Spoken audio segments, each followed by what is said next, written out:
Hi, my name's Colleen Conroy Amato. I'm a registered master's in social work mental health therapist who has the privilege of working with our students, specifically varsity athletes and students who are dealing with issues related to disordered eating and body image. Being a post-secondary student is tough, never mind in a pandemic.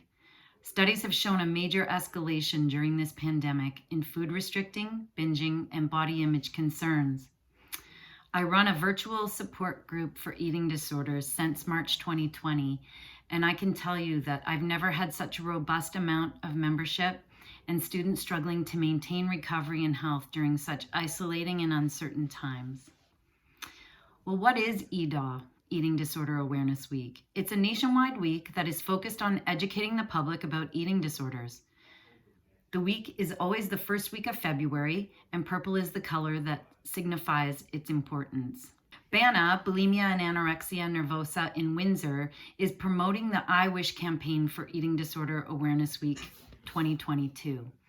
And in the spirit of their campaign, I would like to say what I wish people knew about eating disorders. And I wish that people realize that eating disorders can be associated with significant body changes. For example, weight loss and anorexia is what most of us think of when we hear disordered eating. But in fact, most people who live with eating disorders don't experience this.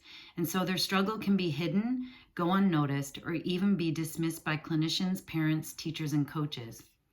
Eating disorders affect people of all genders, sexual orientation, ages, socioeconomic class, abilities, races, and ethnic backgrounds. This past semester alone, I have screened multiple Indigenous students struggling with disordered eating and body image concerns. I'm excited to have access to a talk being promoted during Eating Disorder Awareness Week at the University of Alberta next week, looking at Indigenous perspectives and the discourse around disordered eating.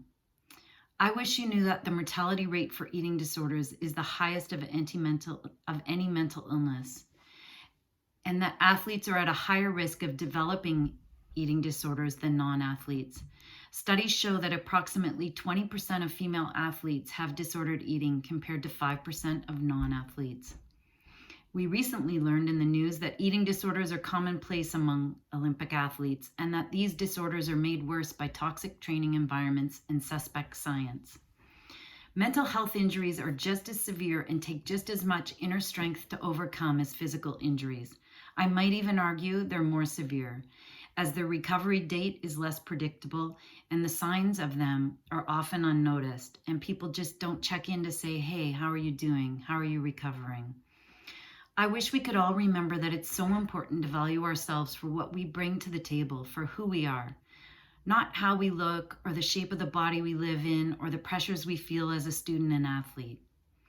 I wish you knew that recovery takes more people knowing the risk factors and protective factors of developing disordered eating and body image issues.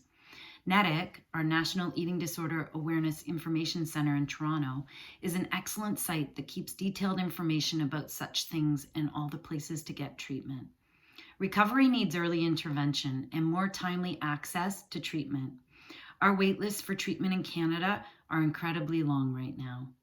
We know that early intervention can prevent severe illness, and we know that many people can fully recover if they get the right therapy at the right time.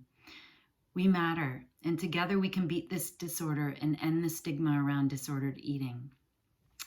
Now, NEDIC's Eating Disorder Awareness Campaign for 2022 is We All Have a Role to Play.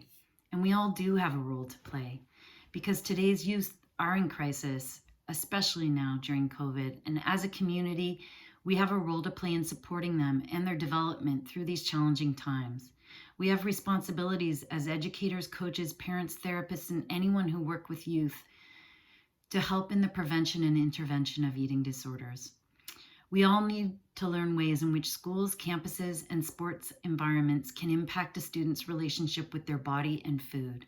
It's on us to own and become aware of our own harmful biases and learn how to identify and help a youth who may have an eating disorder. Our campus is a proud supporter of an international evidence-based, peer-facilitated early intervention prevention program called the Body Project. I'm so proud of my student peers. the athletes, the social work students, the nursing students, the nutrition students who volunteer their time to promote the Body Project and help students question the impact media has on their body positivity. I hope you get a chance to attend these virtual sessions during your time at our campus. Thank you for listening.